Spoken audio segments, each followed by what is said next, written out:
Today on Monkey Life, newly rescued capuchin Chuck gets a medical checkup, and it seems her past life may have taken its toll. I do believe we've got some bronchitis going on. But there's better news for La Gibbon Kitty, who's recovering from a mystery illness and is back in the swing of things. Kitty has just made everybody really happy by making a miraculous recovery. And Bart's group think extra-large ice lollies are pretty cool.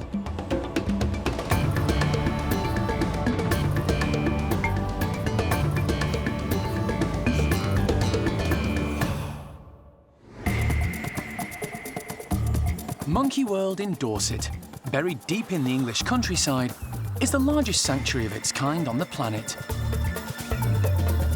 A team, led by Dr. Alison Cronin, rescue and rehabilitate abused and unwanted primates from all over the world. And I don't know how long she's lived here, but she's been here long enough to know that this is it. The park provides a home for more than 260 monkeys and apes from 24 different species.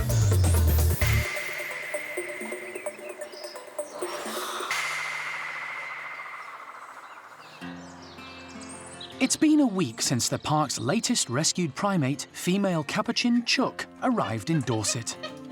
For the first few days, she was kept on her own to allow her to get used to her new surroundings. But she could see and hear the 5 members of Gizmo's group, who she'll soon be joining. She's already met one of the more laid-back females, Sophia, and the pair seem to get on well. But before she meets the rest of the group, Chuck will be having a health check. We often do a health check with a lot of the new arrivals in case there's anything that we've missed from just watching her visually. We'll probably take some x-rays as well, see what her skeleton and everything's like, and that might give us a bit more indication as to what's going on as well. Chuck is crated up and taken to the park's animal hospital, where local vet Thesar Sastre is going to take a look at her. Oh, hello. Hello. Hiya, how are you? Yeah, good. Very little is known about the capuchin. Even her age is a mystery, but the team thinks she could be between 15 and 20 years old. Eating, drinking well? Yeah, eating really well. Drinking took us a while. She wasn't that great, but if you offer it through the syringe and stuff, she's drinking fine. Yeah, that's fine. Okay, so then... Jeremy has the unenviable task of getting Chuck out of her travel crate and onto the examination table. Not an easy job. 1, 2, and 3. Go for it. That's great. That's great. Oh. Once Chuck has been knocked out with anaesthetic gas and is stable, Thesar can begin his examination. First, he checks her ears. So left ear, some wax, brown wax in the ear canal. Same on the right ear. Followed by her eyes. Okay, so the eyes check is fine as well. You can write down that. But when he checks Chuck's hands and feet, he discovers the tips of a number of digits are missing. Right foot. All missing. All missing, yeah. She's also suffering from severe hair loss on her tail and surrounding area. Another alopecia on dorsal aspect of left thigh. Thesar takes a number of blood samples to be sent for analysis, before taking a series of x-rays. A close look reveals there may be a problem with Chuck's lungs. So you see there is sort of like white patchy areas here. This should be black like there. Yeah. I do believe we've got some bronchitis going on. It's not good news. Her respiratory issues could have been caused by living in cold and damp conditions outside, in an enclosure almost entirely exposed to the elements.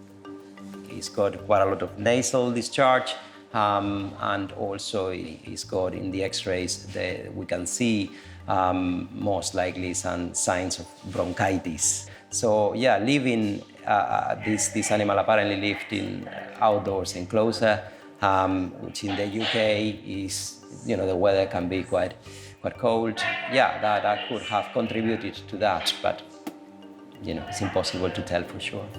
Now the team have a clearer picture of Chuck's health, they can monitor her and treat her accordingly. Once she's fully fit, Chuck will continue her rehabilitation in Gizmo's group. It's breakfast time at the Gibbon complex, and primate care member Kat is distributing the morning meal in various feeders around the enclosure.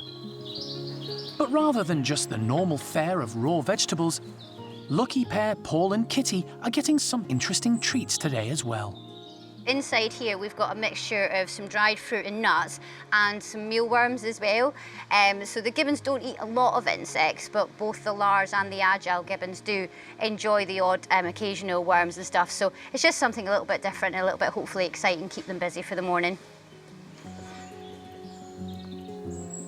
The two gibbons have lived together for 17 years. Paul is the park's only agile gibbon, and Kitty is a lar gibbon. There are similarities, and they've become great companions, despite their very different characters. At 24 years old, Paul is still a very lively gibbon. Paul is completely, definitely our funniest gibbon. Paul just loves life, and he just wants to play all day. That's all he ever wants to do is play. They have very, very different personalities. Only a few months ago, there was great concern for Kitty. She'd lost a lot of weight, and her hair had turned silvery white. During an exploratory medical examination, her heart stopped, and the team feared they would lose her. But she's made a remarkable recovery. Fast forward to today, and she's a different animal. She's regained most of the weight she lost, and while still grey, she looks a lot healthier. For Kat, it's a bit of a mystery. Kitty has just made everybody really happy by making a miraculous recovery from her very unusual illness that she had.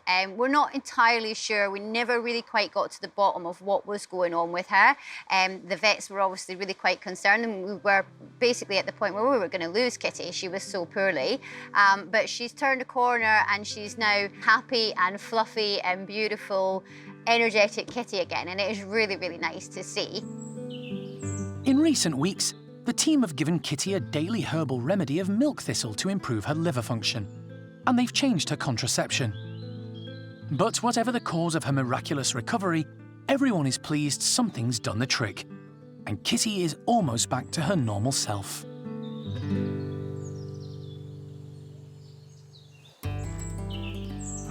All the park's primates are given regular enrichment to keep them stimulated. But capturing the interest of the stumpies and motivating them into action is not an easy task. There are 8 stump-tailed macaques in the group, and exercise isn't high on their agenda.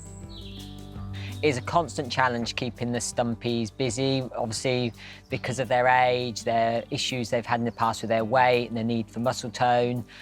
We do like to try and keep them as active as we can. It's not their favourite thing being active. They would quite happily just sit on a platform in the sun all day and have their food handed to them, but that's not how it works. They need to go and find it, and it's good for them. The stumpies love to chew on anything and everything to hand, no matter how tough. The care team enjoy trying to come up with something new to appeal to the whole group. Today, they're being given logs coated in a flour and water paste, with lots of sunflower seeds attached. The paste has hardened, so picking them off should keep the stumpies occupied and interested for quite some time. If it's got food involved, the stumpies generally will go and investigate it. Then they're probably not going to put the maximum amount of effort. They're not going to be all over it like, say, the capuchins would, but they'll do things at stumpy speed, and hopefully they'll get something out of this. The low rankers are first on the scene, having been given a head start over the more dominant individuals.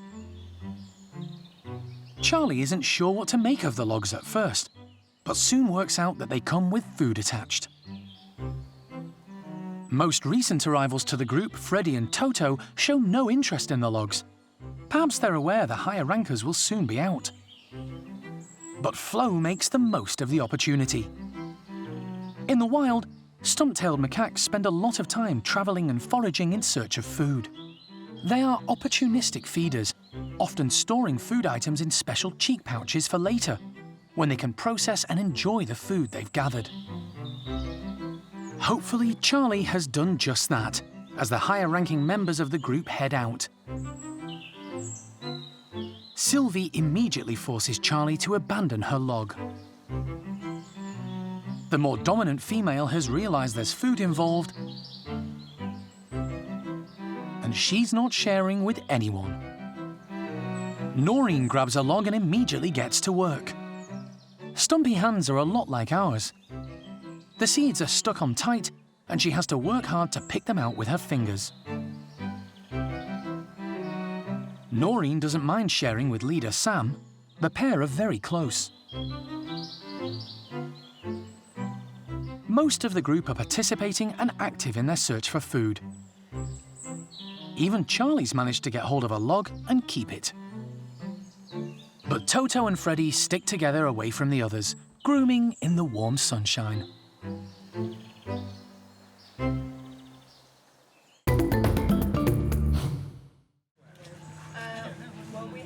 In recent weeks, there's been concern for two of the park's more unusual primates. Marmosets Brass and Evie were examined by wildlife vet John Lewis after they both lost a lot of weight over a short period of time. They also lost most of their hair, with no obvious medical problems. John felt their condition could be the result of marmoset wasting syndrome. He recommended a combination of medication plus a change in their diet, along with a move to a new house away from the noisy and boisterous squirrel monkeys they previously shared with. It seems to be paying off. The squirrel monkeys are quite active, quite noisy, quite a lot going on in their environment. So we thought that maybe for Brass and Evie it was a bit too much for them, and they didn't really like being around the squirrel monkeys so much. It's a lot calmer up here, it's quieter, it's much more relaxed up here. Obviously we have changed their diet as well, so there's a couple of factors that may have affected them. But yeah, certainly moving to a calmer, quieter habitat for them seems to have done wonders for them. Evie and Brass are thought to be hybrids, possibly a combination of silvery and common marmosets. But whatever their background, the pair seem to have turned a corner. They're a lot happier and more confident in their new environment, and their fur is starting to grow back. Most importantly, their appetite has returned. To check on their progress, Karen is going to weigh them both. The team weigh all the small monkeys at the park every month as part of their routine. Evie and Brass are nervous characters, and being weighed isn't their favourite activity. To entice them, Karen places gum and mealworms on the scales. Come on, Brass, come on, Evie. Inside, please. Hopefully they'll stay still long enough for her to get a reading. Evie, what's down here? Come on then. Evie is probably the less nervous of the two. Evie, you come on the scales, please. But he's still wary and takes his time to calm down. Boy, jump on then. Eventually, the temptation of tasty gum and mealworms proves too much. Good boy. 400 grams. Good boy, Evie. Well done. Let me go see where Brass is. Brass, do you want to come through? It may not go quite as smoothly with Brass. Come on, Brass. Come that way. Come on the scales. He's an extremely nervous character, especially when confronted with anything new. Brass, come on. Into the scales, please. Got these treats on here for you. Even the appeal of juicy grapes fails to persuade him. Go on then, you can do it. Oh, Brass, you were so close. After numerous stop-starts, Brass plucks up the courage to jump on the scales. Excellent boy. You are so clever. You are such a clever boy. Yes, you are. He weighs in at 360 grams. Good boy, Mr. Brass. That's all you needed to do. That was it. Karen is pleased with their progress. These guys are actually doing amazingly well now. Every is borderline slightly overweight, in fact. So we want them to be between 350 and 400 grams. That's a really good common marmoset weight.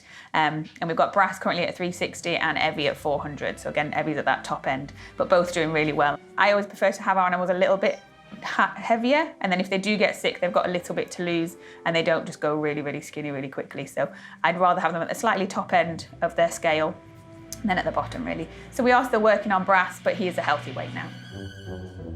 The change in diet and a new home seem to have worked wonders for this curious-looking pair.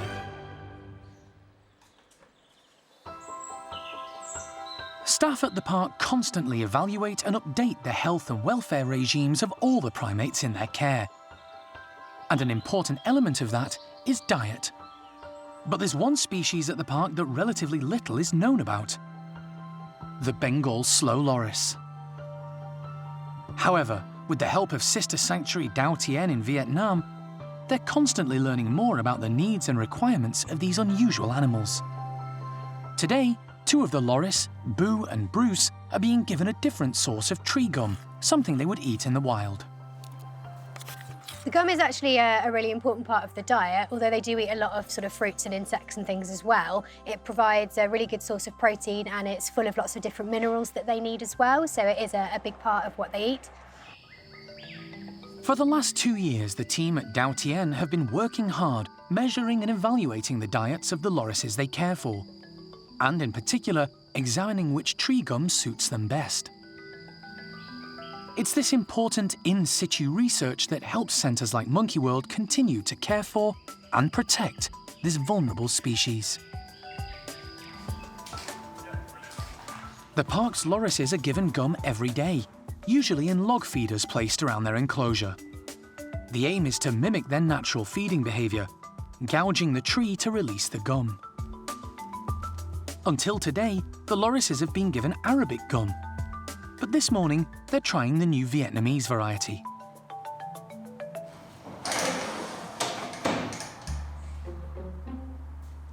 As always with loris, it's not a mad dash. Boo and Bruce make their way into the bedroom at slow loris pace. But once they get there, they both start tucking into the new gum.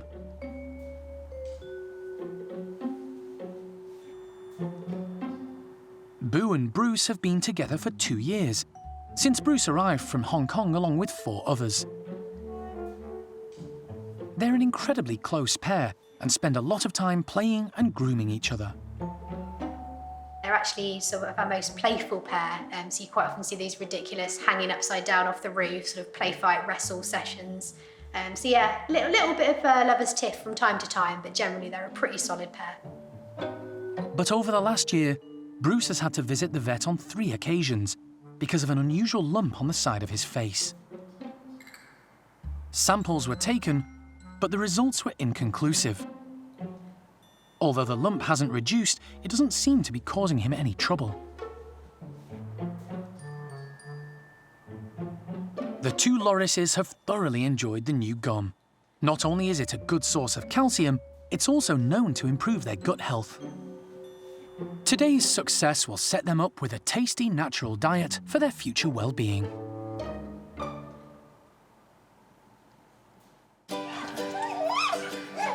It's a hot and sunny morning at the park, but the care team are keeping their cool as they work to give Bart's chimp group the chance to do the same. They're distributing some of the largest ice lollies ever seen. They're so big and heavy, they need to be bolted onto the climbing frame. The giant lollies have been specially made with fruit and low-sugar squash, suitable for Bart, who has type 1 diabetes. It means the ices are a healthy snack for all the group. I think we're so lucky to have sort of relatively big communities of chimpanzees, and we try and capitalise on that and do some group-based activities when we can. And it's really interesting to just see how the dynamics play out It gives you further information about who sits where in the hierarchy and brings the group together, you know, as they would do in the wild, say with a large fruiting tree. So group activities are really important, and it's something we like to do here at Monkey World. An excited group heads straight for the ices, with Gamba first on the scene.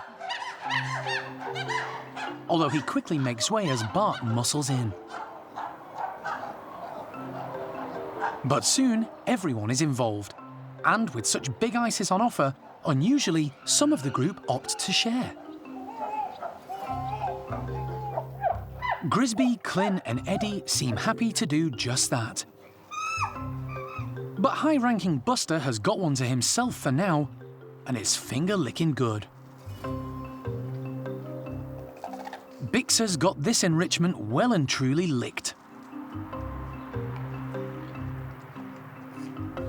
While the others are occupied, Chatter has managed to pilfer a whole ice lolly for herself, without anyone noticing. Eddie has joined not-so-little brother Bart. It's great to see how well Bart is doing since being diagnosed with type 1 diabetes. He's developed into a magnificent-looking alpha male.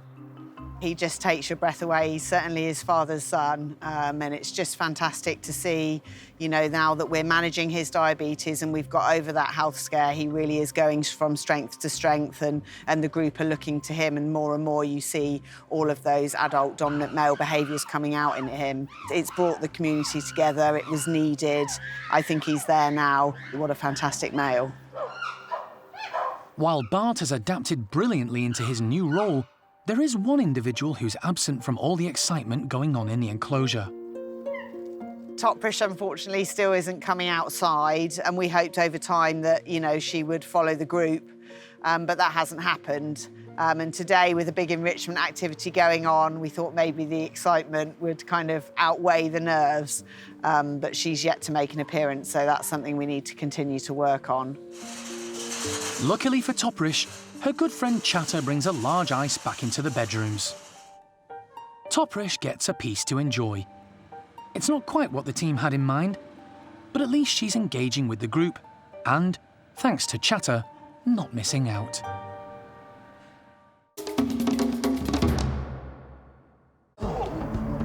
Next time on Monkey Life, rescued capuchin Chuck goes outside for the first time. Her mobility is really good. She seems more confident and she seems way more relaxed in her environment as well. And Hanania's chimps have a lucky dip for their breakfast.